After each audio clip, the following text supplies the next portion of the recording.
Good evening and welcome to a live edition of No Power Panel. Thank you so much for joining me.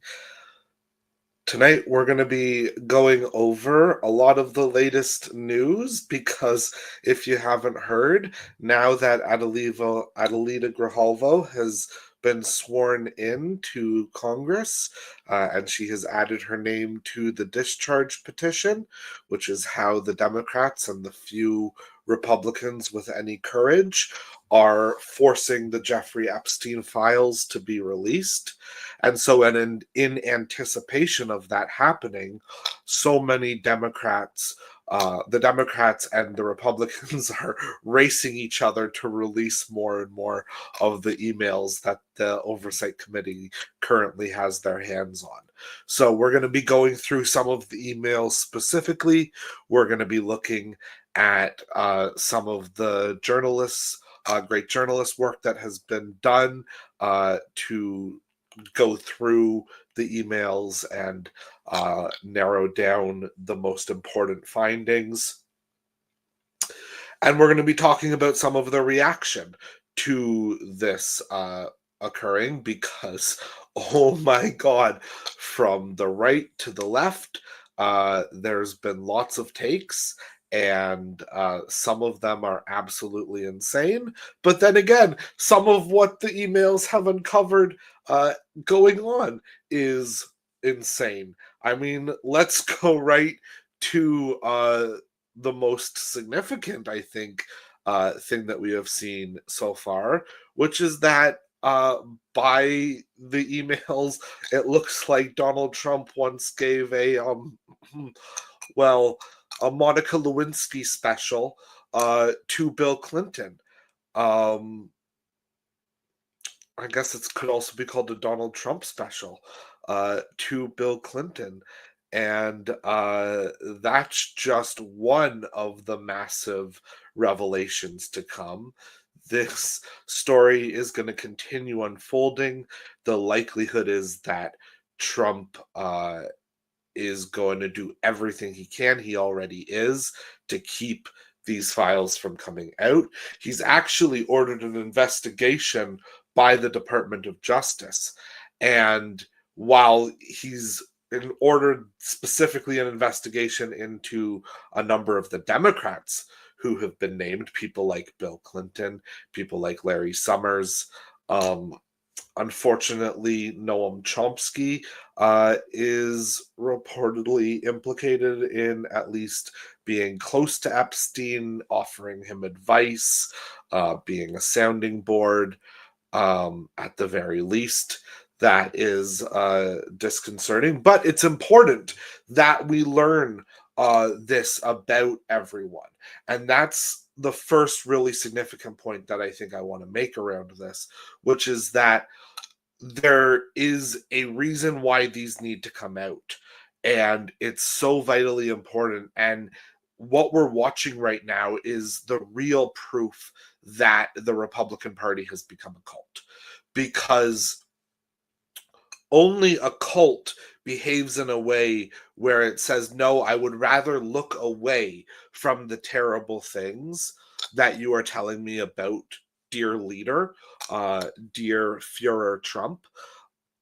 Only a cult, and a rabid one at that, is willing to look away when these kinds of revelations come out. And so the Republicans' return talking point at the very face of it, as this is really starting to get underway, these revelations, one of their key talking points has been, well, what about Bill Clinton? And what about so-and-so? And what about so-and-so? They're in the files too, and they're named too. And it's like, yeah, they're monsters. Anybody who knew what was going on and was helping Epstein was a monster.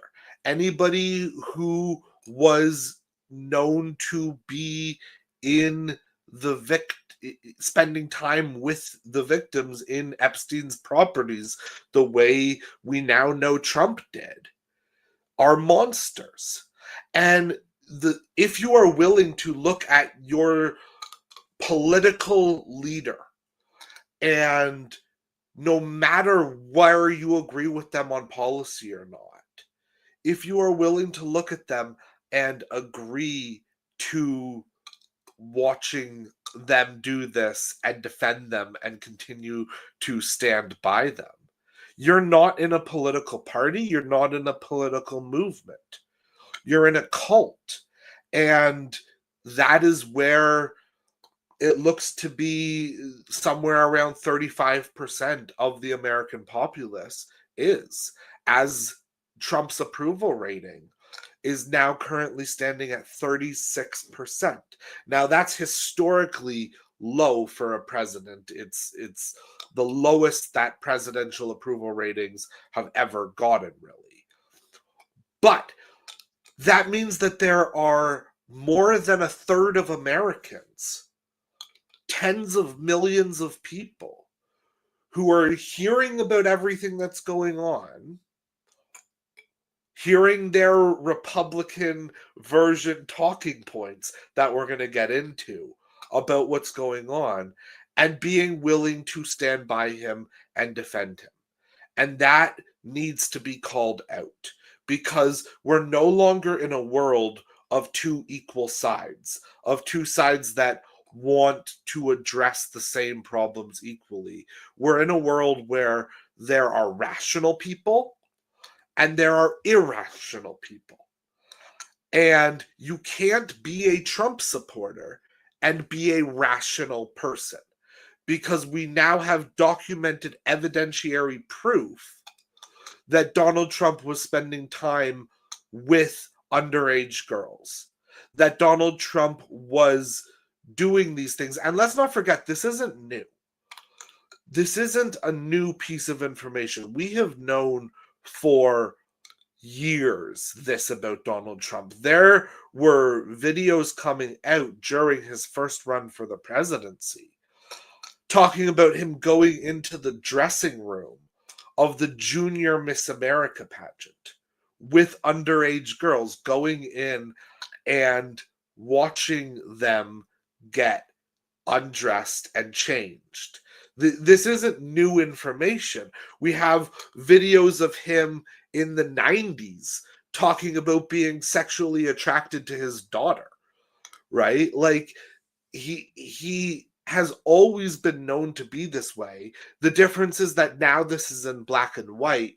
And in reference to Donald Trump at one point, Jeffrey Epstein told a reporter, quote, "I am meticulous about documentation and backup. I am meticulous about documentation and backup." So to anyone who is trying to pass off as the Pam Bondi defense of, oh, he's not in there, there's nothing related to him in the files, because let's keep in mind, the emails that we're seeing right now are not the same thing as the files. The files are going to be released by congressional order. That vote is coming up in the next week, and it's likely to pass in a bipartisan way. There's at least 100 Republicans who are talking about supporting the release of the files, because they can't possibly not and survive politically. The American public wants this to happen. And so what we know is that in the files is actual proof. There are photos, there are videos, there are things that are more than just emails, where a lot of the defense from Republicans to the emails has been, well, it's a joke. Despite how many things we're going to go through over the next 45 minutes to an hour of what actually is contained in the emails, and the breadth of how many times Donald Trump is mentioned in the emails, because it's absolutely indictable. And he should be indicted for what is revealed. But what we know is that the files are actually Jeffrey Epstein's proof. They are Jeffrey Epstein's real determinative, his information that he had. And what he has said specifically about Donald Trump, once again, is, quote, "I am meticulous about documentation and backup." We know that in those files, there is evidence of real, genuine political wrongdoing. Not even just political wrongdoing. There's that too, but there's evidence of, well, what happened in Jeffrey Epstein's estates that we know went on the island and in his houses. So let's, with that, go specifically into looking at what was actually contained in the text of some of the emails. We've already gone through some of it, but we're also going to actually take a look here at some of the emails. I have some screenshots of some of them, so we're going to take a look at those. I'm just pulling them up right now. While I'm doing that, thank you so much for joining me on this edition of No Power Panel. If you haven't already, please take the time to like, maybe subscribe if you're not already subscribed. I appreciate it. Also, in the link in the description of this video, there's a link to the Patreon. You can join as a free member. The podcast episodes are posted in full there for free. And then also there's bonus content that gets posted there. I have one tier for that. That's $5 a month. Cost of a cup of coffee. Please, if you're so inclined, then consider doing that. Let's get now over to the first of these emails we're going to take a look at, which is here. We'll read through this, but he's talking about his 20-year-old girlfriend in 93, that after 2 years of being with this 20-year-old that he's calling his girlfriend, but let's be clear, what she was a victim who was groomed and manipulated and abused by Jeffrey Epstein. And after 2 years, he allegedly, but in his own words, he gave her to Donald. He gave her to Donald Trump. Like, think about what that actually says about both of these men. They're talking about this child, this young adult, but she's 20, right? Like, in comparison to them, she's a baby.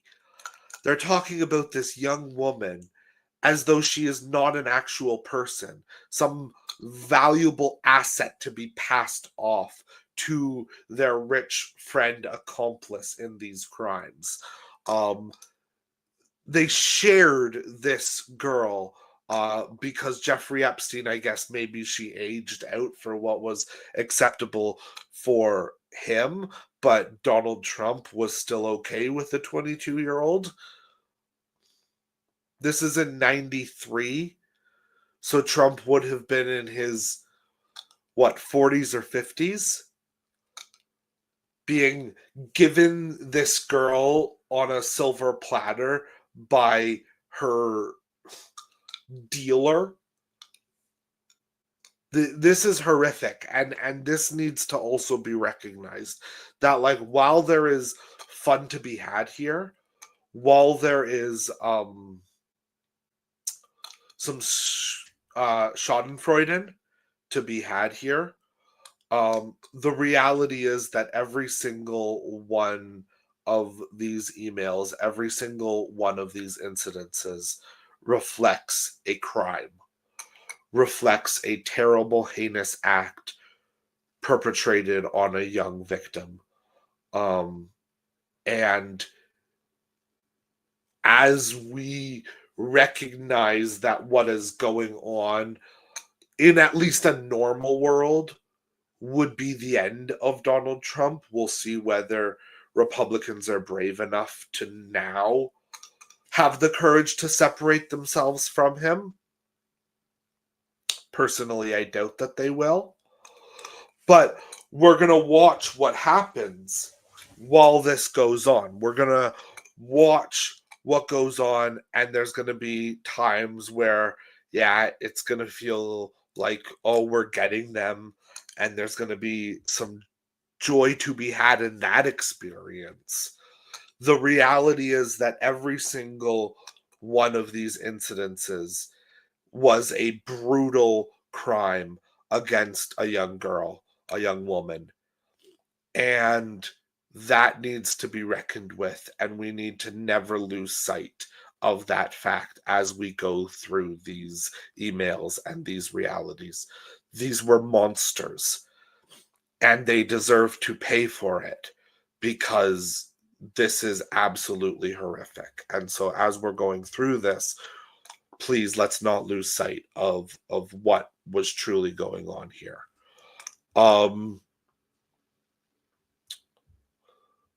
Let's go to the next one, where it's from Landon Thomas Jr. saying he is scaring the shit out of me now. He could well tank the global economy. This is in 2018, so this is during Trump won.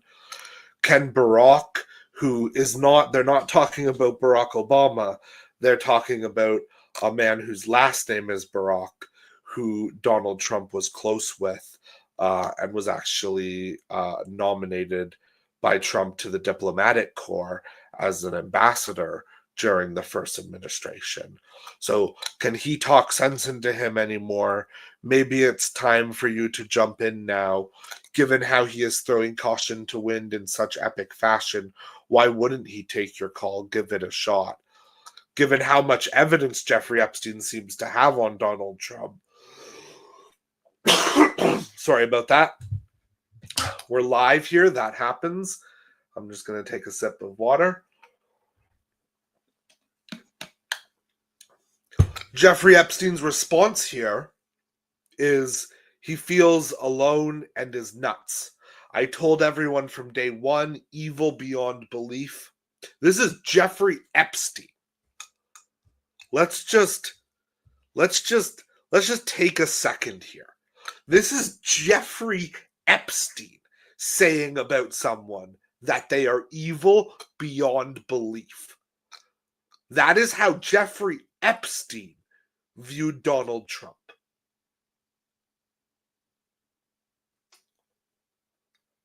The man who ran a you know what, ring for decades, calling somebody else a monster by his standards. That's sick. That's disgusting. The things that he must know about Donald Trump for him, given all the things we know he did, to consider Donald Trump a monster? Republicans really need to be thinking about right now what they want to look like in the future, who they want to be remembered as, because there is going to be a reckoning coming as these come out and as more and more information is revealed. There's a reason why from the very beginning it was said that Jeffrey Epstein was the one person who could take down Donald Trump. It looks like maybe now that's happening from beyond the grave. So he said, I told everyone from day one, evil beyond belief, mad, and most thought I was speaking metaphorically. It's obvious he could crack Stormy Daniels, lies after lies after lies. Well, we already know that Donald Trump lied about Stormy Daniels. That's been proven in court. And so every time in one of these emails, the Republicans try and say, oh, this was a joke. We need to be pointing to the pieces like this that have actually been proven and go, these weren't jokes. We know this. We know so much of what is here. And so much of what we didn't know is proven by its surroundings being all truthful. And so it gives real credence to the veracity of so much of what is said in these emails. And this absolutely, I mean, this one is just mind boggling to have Jeffrey Epstein call somebody evil beyond belief and mad, given everything we know about him. Here's the next one. Thomas Landon, once again, uh, Landon Thomas, rather, says, now everyone coming to me thinking I have, this is in 2015. So this is when Donald Trump is initially running for the presidency. Now everyone coming to me thinking I have juicy info on you and Trump. Well, clearly, given what we've read in the previous emails, he did. Because of this, and then it's a passage from Donald Trump speaking from another article or something. Quote, I've known Jeff for 15 years. Terrific guy. Trump booms from a speakerphone. He's a lot of fun to be with. It is even said he likes beautiful women as much as I do. And many of them are on the younger side, no doubt about it. Jeffrey enjoys his social life. End quote. That story will never die. Yeah, right.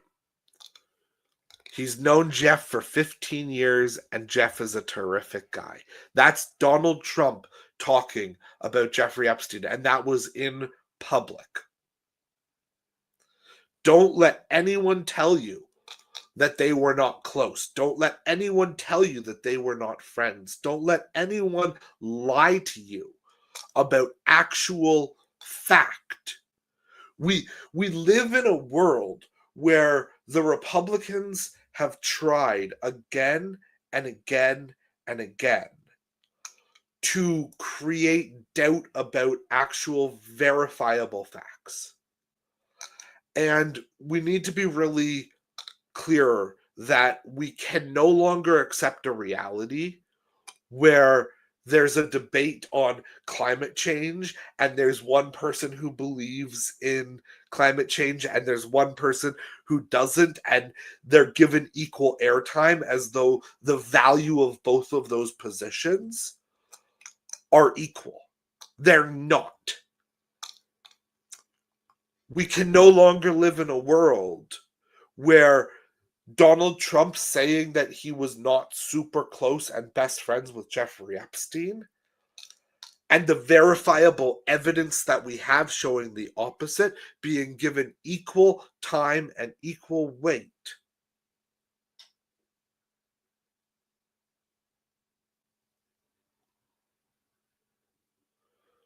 By the media, by the political establishment, by the American public. There are facts and there are truths and there is right and wrong, and we need to be very clear on that. Let's look at the next email here.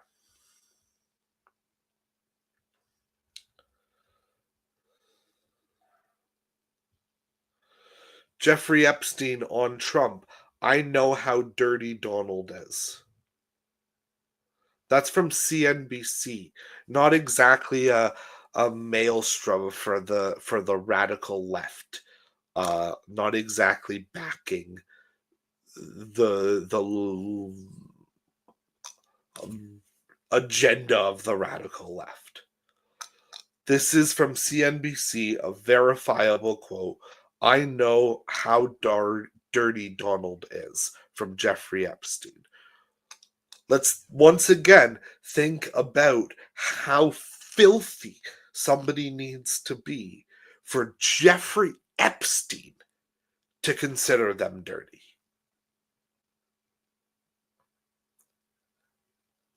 How many gross, disturbing things Jeffrey Epstein did. And for Donald Trump to be called dirty by him is disturbing.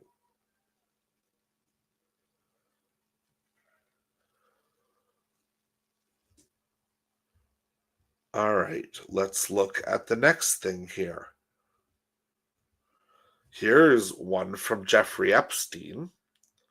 Wrote, "Would you like photos of Donald and girls in bikinis in my kitchen?" That's once more from December of 2015, when Donald Trump was the front runner for the Republican nomination.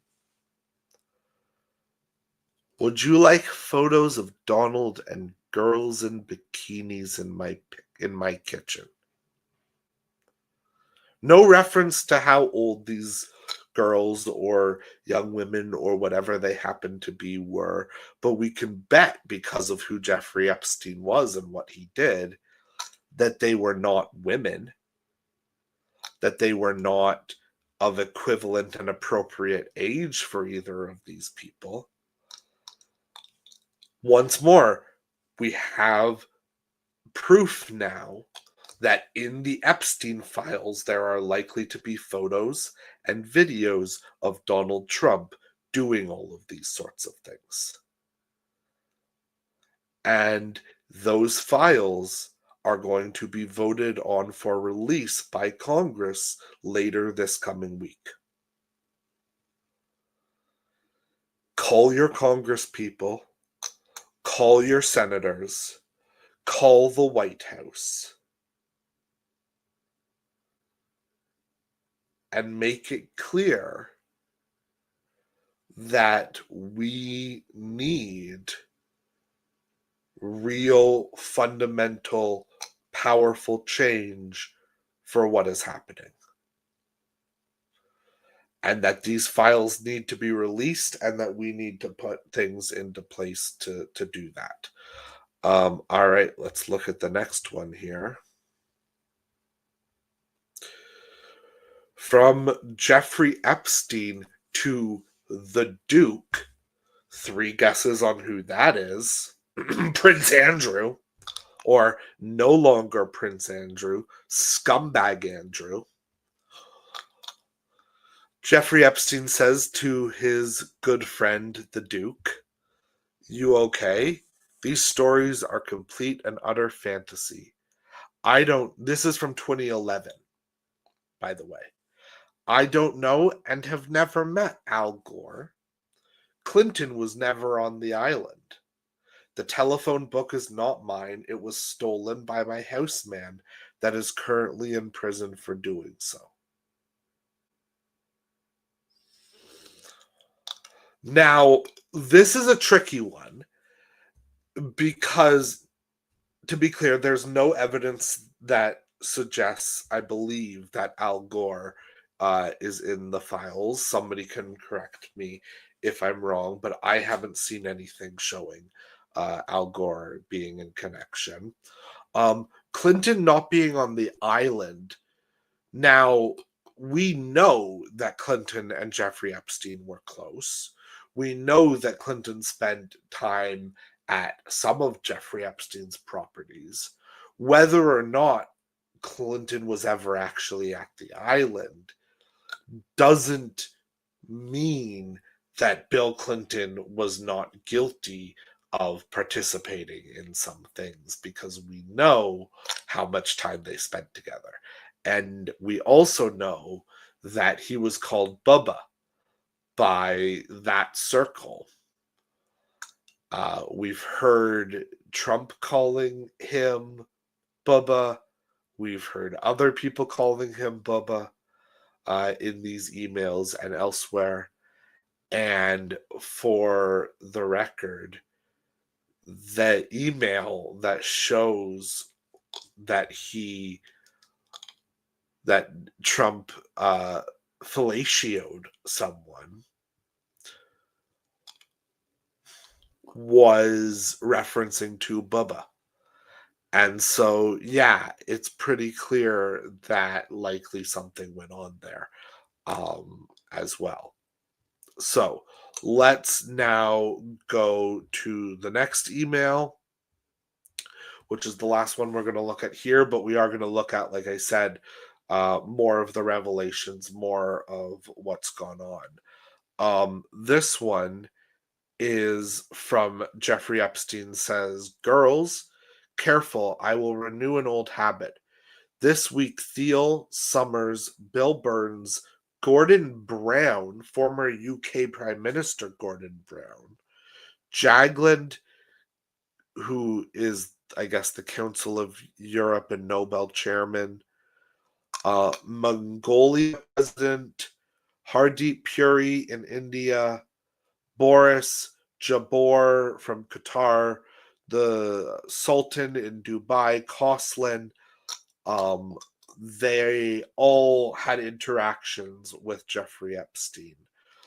And he says there are interesting people in town. Everyone here for Climate Summit, Clinton Security Council. Holy shit.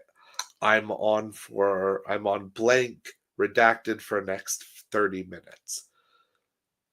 This shows how widespread the circle were. It names more names. We can't lose sight of the fact in Donald Trump that he has also had terrible things going on with other people as well, and that everyone who is named in these files needs to be seriously investigated, not in the way Donald Trump has discussed, but in a real fundamental way.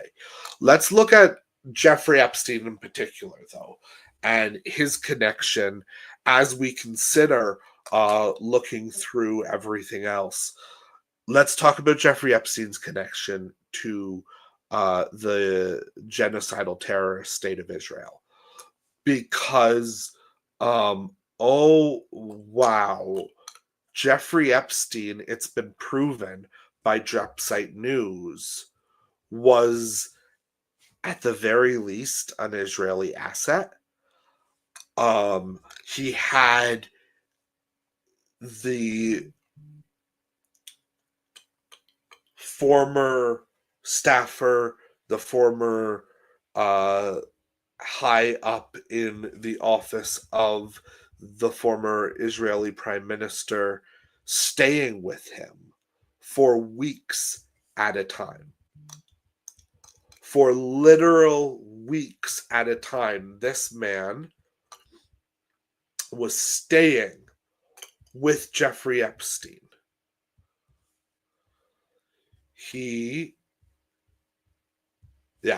Ehud Barak's top aide, Yoni Koren, stayed in Jeffrey Epstein's apartment for weeks at a time.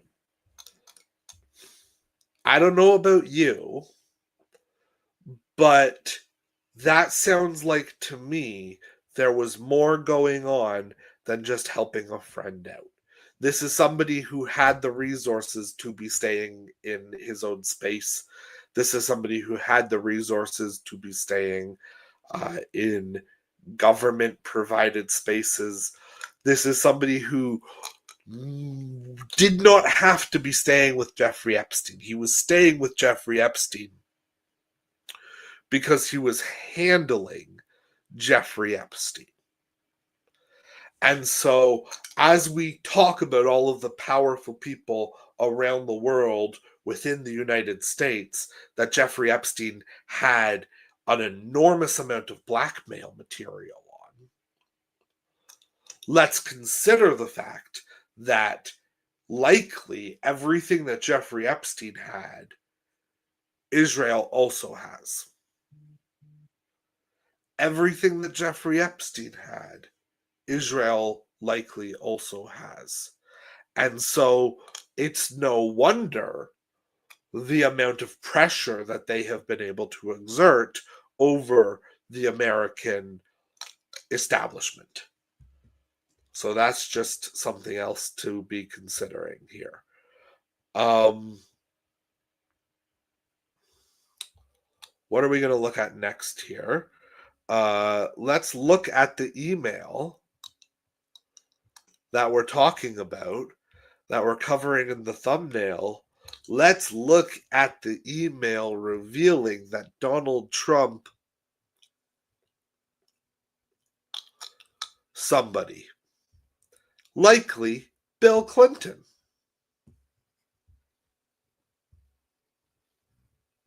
So, Mark Epstein, who is Jeffrey Epstein's brother and is also implicated in a lot of this and is also all over these emails, knowing things and having genuine information, says, ask him if Putin has the photos of Trump blowing Bubba. This is in 2018. Ask him if Putin has the photos of Trump blowing Bubba. Because this kind of stuff happens in these kinds of weird group dynamics. I presume, like, what else can be like? There's so many people who are joking and speculating about this, and who are referencing, okay, we're Trump and Bill Clinton in some kind of relationship. And I think that is being overestimated. We need to be thinking more on a practical side in terms of um the fact that, yeah, this is a disgusting situation. Um but the likelihood is that it was or at least I don't know. This is weird. It's weird. You have this being Trump's first taste of the presidency.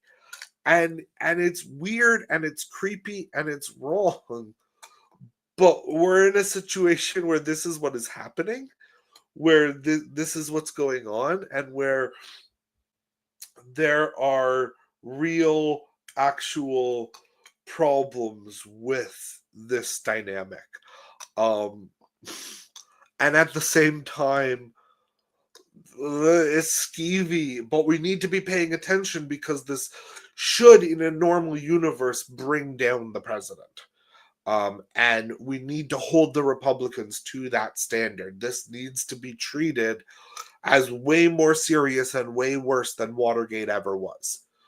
Um, Watergate was bad enough, but this is the most heinous, despicable thing that a politician has ever been accused of doing in the modern era. And we need to be very, very serious about unleashing these findings and the files, because these people cannot be allowed to get away with this gross conduct. So that's that one. Um, and yeah, there are people who are saying that that was a joke. I don't know why that is something you would joke about. Like, that's disgusting and despicable. Um, that's something to joke about in kind of any serious way. And given the tone of the emails, it doesn't read like a joke. And the other thing we need to be considering with that email is, if it's serious, why does Putin have a photo of it? What? Why does Putin have this evidence? Who gave it to him? When was it from? There are so many unanswered questions here. And whether it is true or not, the fact that that is even something we can be considering as a possibility of being true says a lot about these two men. And if they got off that way, that's fine. That's whatever. But why? What was the circumstances? How did this happen? Why does Putin have the photo? if there is a photo, is it in the files? I don't want to see that. But also, like, Russia, if you're listening, I put out a short saying this, but once again, Russia, if you're listening, you know, you know what to do. You know what to do.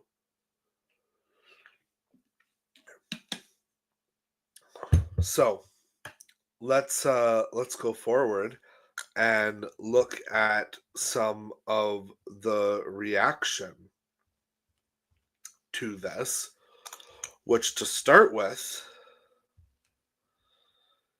is the fact that Donald Trump, in response to all of this being uncovered, has ordered Pam Bondi, the Attorney General, to investigate all of the Democrats. Because it's only the Democrats that need to be investigated. People like Bill Clinton and Reid Hoffman and Larry Summers. These are the people who need to be investigated and looked into. And what's going to happen is he is going to argue that because he has ordered an investigation, the files can't be released because they're now material evidence in the investigation. And in doing so, these people will be investigated. They'll wipe clear, or try to, all of the mentions of Trump, all of the mentions of Trump associates. Steve Bannon is all over these. So many Trump people are all over these. But they're going to try and do what they can to shove the Democrats in front of the camera and say, what about so-and-so? And let me be clear, every single Democrat named in these files needs to be investigated. Needs to be investigated. But so do all of the Republicans. There needs to be a frothing of the mouth special attorney whose job it is to uncover all of the crimes that everyone did in relation to this. And everyone needs to be tried and convicted. And Donald Trump needs to resign from office if his name appears in the actual files once. He needs to resign from office. He should have resigned already based on what's in these emails. It's despicable enough. It's disgusting enough. So as we say that, let's look at, according to Politico, the 9 most shocking revelations in this most recent batch of the emails. We're going to go through this article and look at that, because there are some more people named. Like I said, one of them is Larry Summers. If you don't know, Larry Summers worked under both Clinton and Obama in the administrations. And it's known now that he knew Jeffrey Epstein well, that he communicated with Jeffrey Epstein in these emails. Larry Summers has in the past been under scrutiny for not being very good about women, and that needs to be considered as well. Larry Summers needs to be investigated. Michael Wolff, who is a journalist who has been trying to reportedly uncover what's going on, it turns out was offering Jeffrey Epstein advice, particularly around how to handle Trump during the first campaign and the immediate aftermath of the election. And that's a very concerning situation as well. Jeffrey Epstein also knows the former Obama White House counsel, Catherine Rumler. In a 2018 exchange, Rumler, then a partner at a law firm, discusses the criminal case against Michael Cohen, who was a former Trump fixer. In one of the messages, Epstein exclaims, "You see, I know how dirty Donald is." This is that passage. "My guess is that non-lawyers, New York biz people have no idea what it means to have your fixer flip." Exactly. And Michael Cohen, I think, probably still knows stuff that he hasn't revealed because he doesn't want to have a Jeffrey Epstein happen to him. But yeah, Jeffrey Epstein as well knows things that obviously we haven't known up until now. Jeffrey Epstein knew Peter Thiel, and this is important because Peter Thiel is a mentor of J.D. Vance.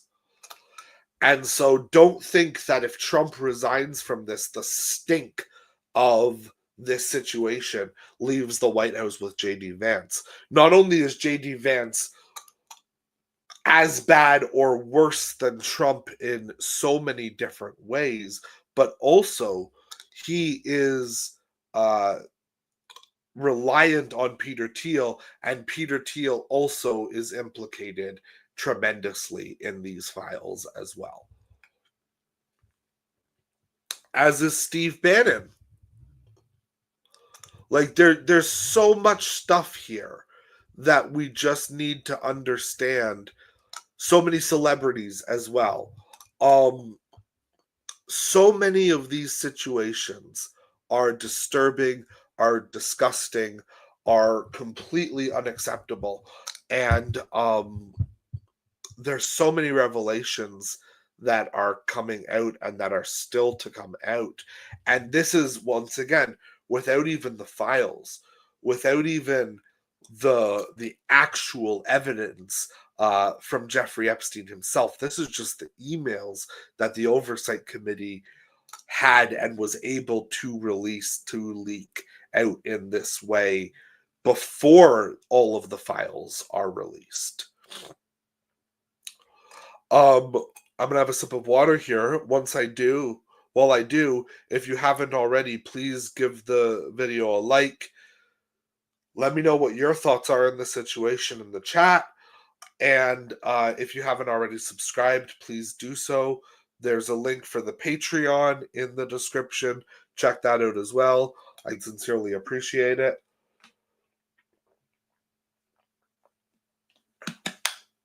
We're live here, and sometimes I gotta drink. Okay, now let's look at... I want to talk about some of the reaction from the right, because so much of what we're seeing is despicable. There's a few standouts. There's a few, once again, Republicans who signed the discharge petition. There's a number who have said that they're going to vote for it on the House floor when the vote to release the files comes up later this week. But there's also been a lot of really disgusting comments. There's also been really vile, heinous attempted defenses made of this. And I want to in particular highlight one that's gotten a lot of attention, which is what Megyn Kelly said on the on her podcast, because it really needs to be called out. Here is Megyn Kelly and what she had to say about this. And then I'm going to really let you know afterwards because I have strong feelings.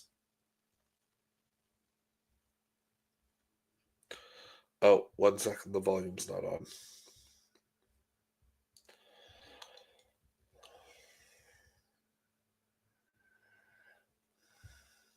This is this person's view, who was there for a lot of this, but that he was into the barely legal type. Like he liked 15-year-old girls.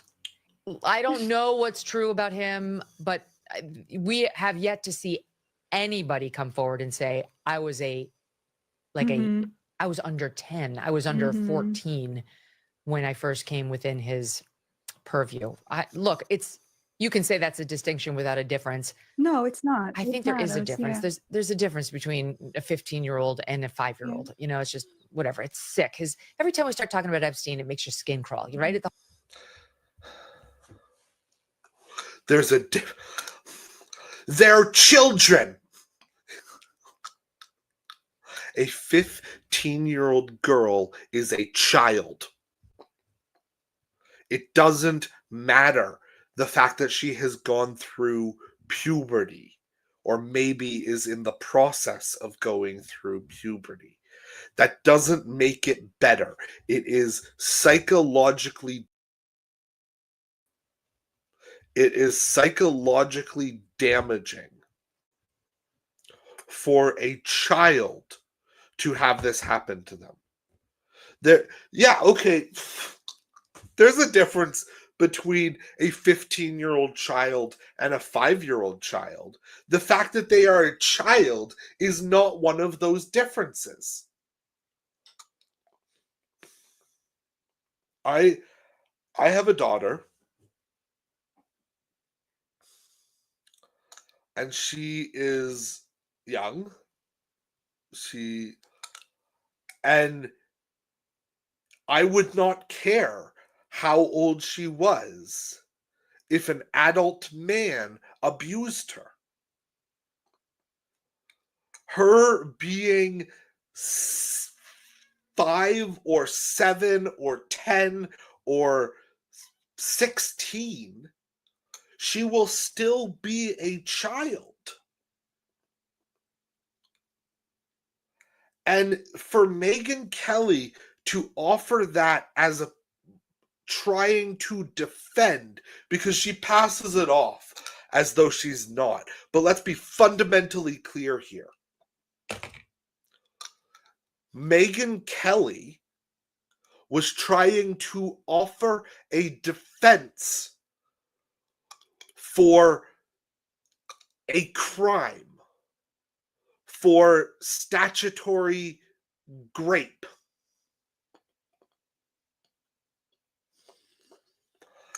And it does not matter that she thinks what she thinks about this. A 15-year-old girl is a child. And for her to offer that as a defense for the heinous crimes of Jeffrey Epstein, for the heinous crimes of Donald Trump, is despicable. And as a political commentator who has Republican lawmakers watching and taking her seriously, for her to say something like that, for her to suggest that it should be in some way acceptable for adult men to lust after children, is deeply, fundamentally concerning. Everybody needs to be calling out what she said and what that reveals about her character, her opinions, and the Republicans who are continuing to defend her and who are echoing that talking point. It is fundamentally disgusting to put that out into the universe about these victims who are children. It does not matter if he did not take toddlers, if he waited until these girls were maybe in high school. There is no difference between the level of disgusting that gives you because you are somebody who is a phebophile and maybe more so than being strictly, is that what it is? Whatever the term is. There are people who are going to be trying to look to what Megyn Kelly said in that clip and offer that as a defense for what Trump did as more and more evidence about what he did comes to light. And we cannot allow the right to move the sliding scale on this issue. They have been able culturally, and it's so terrible to say this, but they have been able to move the sliding scale on so many different issues towards the morally bankrupt. This needs to be the line. If you are somebody who sides with the right on most issues, look to what Marjorie Taylor Greene has said. Look to what Thomas Massie has said. There are Republican figures who are saying the right things on this issue. Because this is an issue where there is a right and a wrong. And for Republicans to try to move the scale on this thing is against all morality. And if they succeed in that, really things are lost. If we let them say that there is a moral gray area when it comes to 50, 60, 70-year-old men, 40, 30, 25, when we allow that line to be crossed,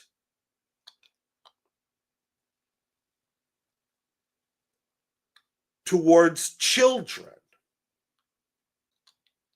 from adults, we are then morally bankrupt as a society. You need to look in the mirror and think about who you really are as a person. We're coming back now to where we started at this live. And if you've stuck around, thanks. And if you've had to leave and are catching up later, thanks for coming back. The point that we need to be emphasizing, the point that I cannot emphasize enough as we go through this evidence, as more evidence continues to come out, as the files are hopefully released very soon. What we need to remember is that there comes a point when a political movement, when a political party turns away from being a healthy grouping based on ideology, based on commonality, based on all of the things that lead to people grouping together in those ways. There comes a point where that transforms into a cult.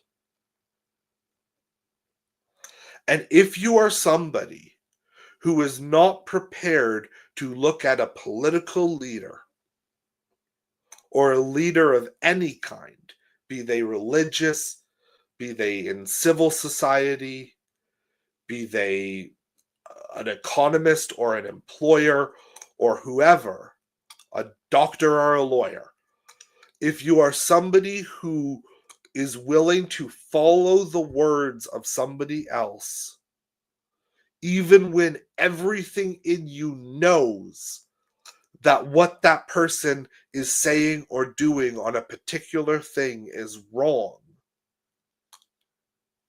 you are not in a movement. You are not in a political party. You are not in a community. You are in a cult.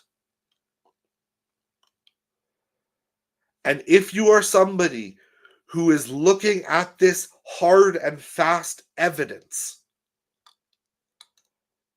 and trying to think of ways in your head to defend Donald Trump,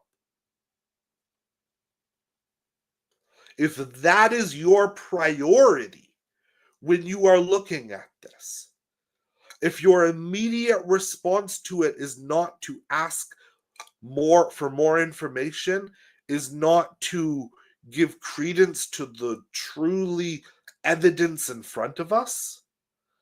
If your instinct is to try to explain away or rationalize or justify what is out there, then you are in a cult.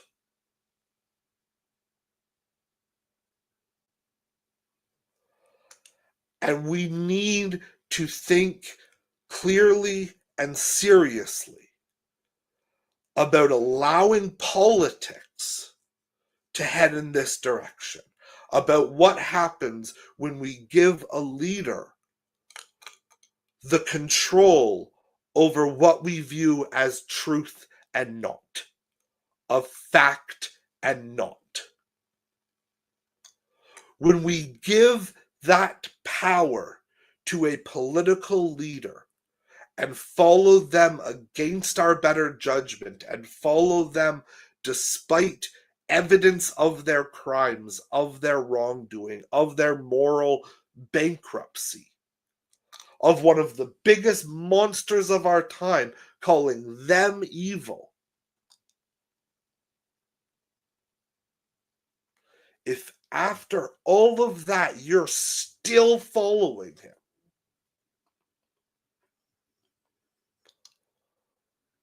what does that say about you?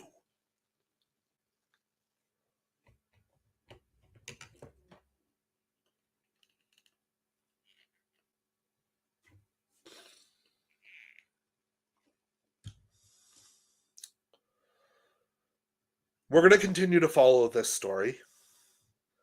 We're going to continue to talk about it. As we pay attention to all of the rest of the news in the world, we are going to continue to prioritize this because this matters. Because there are women and girls who were terrorized by these monsters, who deserve justice, who deserve the truth to be known. And we have an obligation to stand up and to make it clear that no matter our politics and no matter our policy agenda and no matter our ideology, we stand with people who were abused by the powerful, who were abused by the system, who were abused by the men and women who perpetuated this kind of heinous crime. And Donald Trump is all over this. And in the future, in history books, I hope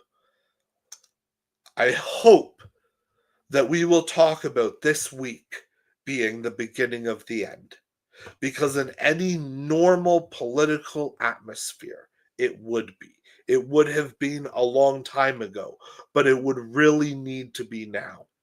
Now is the make or break it time. Now is the time when people determine and decide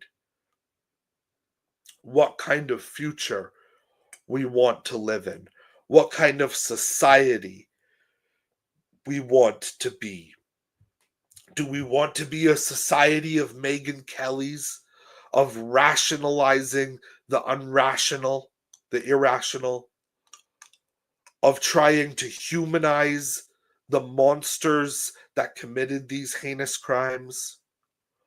Or do we want to be decent people who recognize that no matter the power of somebody, when they abuse another human in these kinds of ways, when they abuse multiple other humans in these kinds of heinous ways, we have a right as a society to know about it and to ensure that justice is done.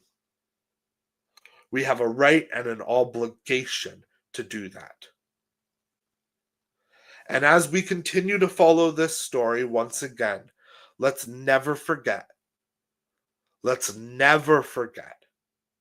that every single one of these emails, every single piece of evidence in the files represents a criminal act, represents the horrible things done to the victims of Jeffrey Epstein, of Donald Trump, of everyone who was a part of this heinous situation. And so as we experience Schadenfreude in the downfall of Donald Trump after all of the monstrous things he has done, let's never forget that these are amongst the monstrous things that he has done, and that life would be so much better had this not happened. We should never be happy that these crimes occurred. We should never delight in that fact. We should always, always, always come back to the point of feeling for the victims, of remembering that that's where this is rooted in, and in remembering that every single American, every single citizen of the world needs to stand up and make it clear that these kinds of things can never happen again, that we are turning over a new leaf, that people deserve to live lives of dignity, and that when the wealthy and well-connected and powerful can abuse people, whether that's financial abuse, whether that's physical abuse, whether that's, yes, sexual abuse, that when that is allowed to happen, we can never, ever, ever allow for that to happen again. Thank you so much for joining me on another live from No Power panel. We're going to continue to follow this story, like I said. We're going to continue. Angela, yeah, he only put it in his mouth but did not swallow the saxophone Dirty Minds. Yeah, maybe. I mean, maybe we'll have to see what continues to come out, Angel. Thanks for chiming in with that. Once again, thank you for joining me on another live from No Power panel. This is going to be edited down for a regular episode that will be posted Monday morning. I think that that's probably where we're going to transition to as our regular posting schedule. Like I said, if you haven't already, please like the stream, shoot a comment, subscribe if you haven't subscribed. I'd appreciate that. There's also a link in the description for the Patreon. I post exclusive videos to there, as well as for free, the full episodes get posted there as well. We are going to be continuing to follow this story, so if you've just come in, and I know that there's a couple of you who have, then please continue to stay tuned to the channel, because we're not going anywhere. We're going to continue to speak truth to power, to hold the powerful accountable, to spread a leftist progressive message of what the future can look like. The next live will likely be reacting to live the first NDP leadership debate, which is later this month on, I believe it's the 27th, but I will post the exact date soon. And this will be out as a full episode on Monday morning. We'll have more videos to come soon. Thanks again so much. Once again, subscribe, like the stream, Patreon link is in the description. Have a great night, everyone. Thanks for joining me. Thanks so much. Have a good one. Bye.